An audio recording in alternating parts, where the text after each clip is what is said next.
सर्वप्रथम एक गोष्ट लक्षात घ्या की जर तुमच्या नावाने जमीन आहे आणि त्या मालमत्तेवर त्या जमिनीवर जागेवर जर कोणाचेही पोजेशन म्हणजे ताबा किंवा मालकी नसेल, तुमच्या स्वतःच्या कब्जात जमीन आहे म्हणजेच निर्विवाद मिळकत आहे, ही तुमच्या नावाने आहे म्हणजेच या जमिनीचे तुम्ही मालक आहेत.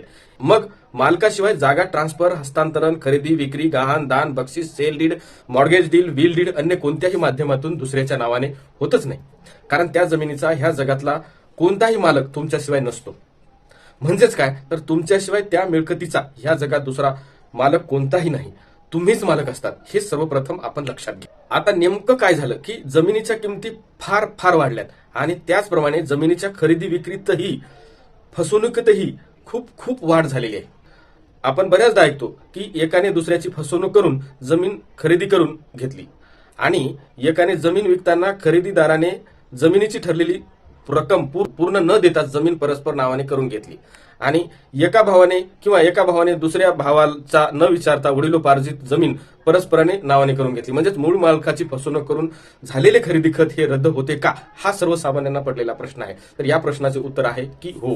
नमस्कार मित्रांनो, कायद्याची माहिती सोप्या भाषेत देणारे आपल्या सर्वांचे लाडके चॅनल कायदा विजन मध्ये मी आपल्या सर्वांचे मनपूर्वक स्वागत करतो. आज आपण खरेदी खत रद्द करण्याबाबतची संपूर्ण माहिती पाहणार आहोत. यात प्रामुख्याने खरेदी खत रद्द करण्याचे अधिकार कोणाला आहेत, कोणत्या कायद्याच्या कोणत्या कलमानुसार दावा दाखल करतात, खरेदी खत रद्द होण्याची मुद्दे ग्राउंड काय आहेत, संपूर्ण सोप्या भाषेत न्यायालयाची प्रक्रिया आणि खरेदी खत रद्द करण्यासाठीचा विलंब माफी किंवा वेळेची मर्यादा असते का, आणि जर असेल तर किती वर्षाची असते, याविषयी संपूर्ण माहिती आपण या व्हिडिओमधून पाहणार आहोत. व्हिडिओ संपूर्ण पहा. जर चॅनलवर नवीन असाल तर चॅनल सबस्क्राईब करा. चला तर मग सुरू करूया.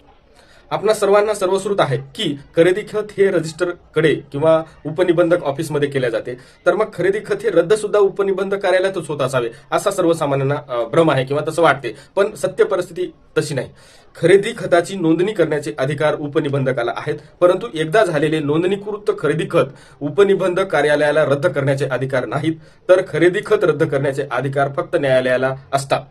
आता दिवाणी न्यायालय खरेदी खत किंवा खरेदी दस्त कोणतेही नोंदणीकृत दस्त रद्द माननीय न्यायालयामध्ये केले जाते. आता खरेदी खत रद्द करणाऱ्या दिवाणी न्यायालयाचे दोन प्रकार असतात.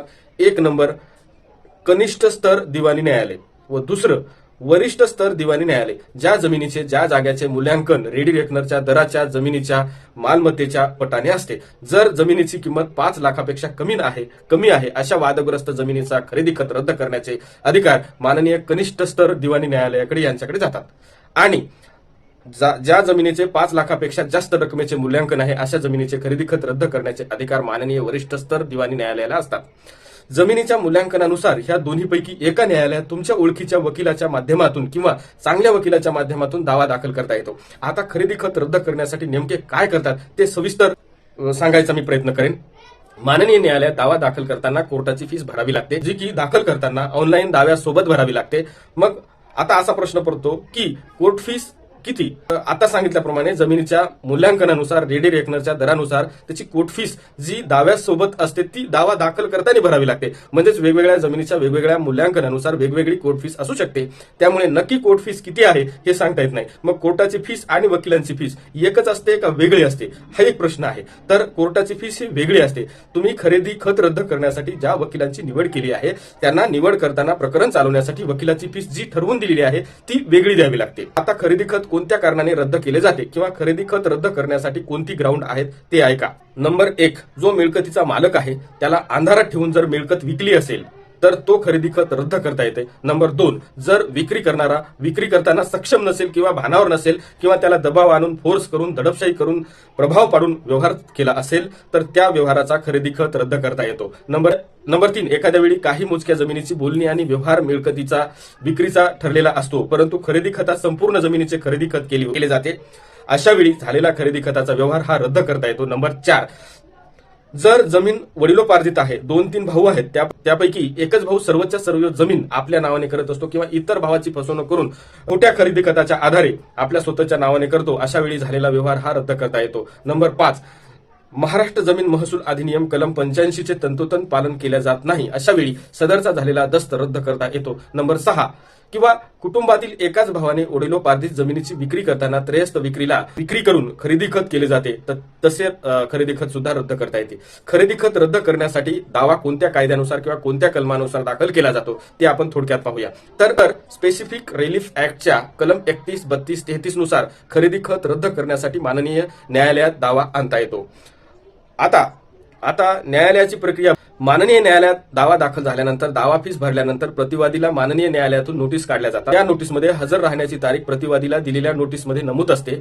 प्रतिवादींना मिळालेल्या नोटीसच्या तारखेला माननीय न्यायालयात हजर राहावे लागते आणि आपले म्हणणे मांडावे लागते. आणि नंतर माननीय न्यायालय दाखल दाव्यावर आणि आलेल्या प्रतिवादीच्या म्हणण्यानुसार मुद्दे काढले जातात आणि काढलेल्या मुद्द्याच्या आधारे पुरावे घेतले जातात. साक्षी पुरावा घेतला जातो.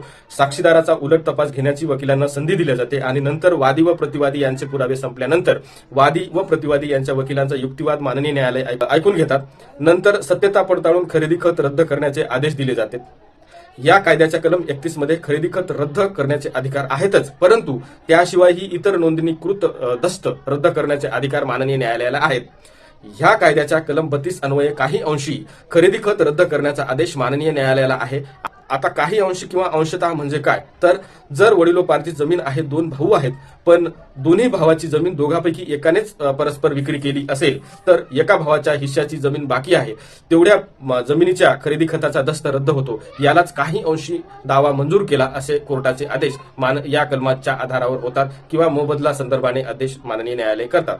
आता सर्वात महत्वाचा आणि सर्वांना पडलेला प्रश्न असा आहे की खरेदी खत रद्द करण्यासाठीचा दावा दाखल करतेवेळी वेळेचे बंधन, लिमिटेशन किंवा मुदत किंवा कालावधी असतो का? तर हो, फसवणूक करून खरेदी खत तयार केलेले आहे तेव्हा मूळ मालकाच्या लक्षात जेव्हा आलं तेव्हा लगेच माननीय न्यायालयात दावा करावा लागतो. अर्थातच खरेदी खत झाले आहे तेव्हापासून 2 वर्षाच्या आत खरेदी खत रद्द करण्यासाठीचा दावा माननीय न्यायालयात करावा लागतो. अशा प्रकारे फसवणूक करून खरेदी खत बनवले असेल तर तो खरेदी दस्त रद्द करता येतो. तर हा होता खरेदी खत रद्द करण्याच्या प्रक्रियेतील संपूर्ण व्हिडिओ. हा व्हिडिओ तुम्हाला कसा वाटला? आवडला असेल तर लाईक करा आणि तुमच्या मित्राला शेअर करा, कारण इतरांनाही खरेदी खत रद्द करण्याबाबतची माहिती मिळेल. आणि अजूनही आपला चॅनल जर सबस्क्राईब केला नसेल तर सबस्क्राईब करा. धन्यवाद.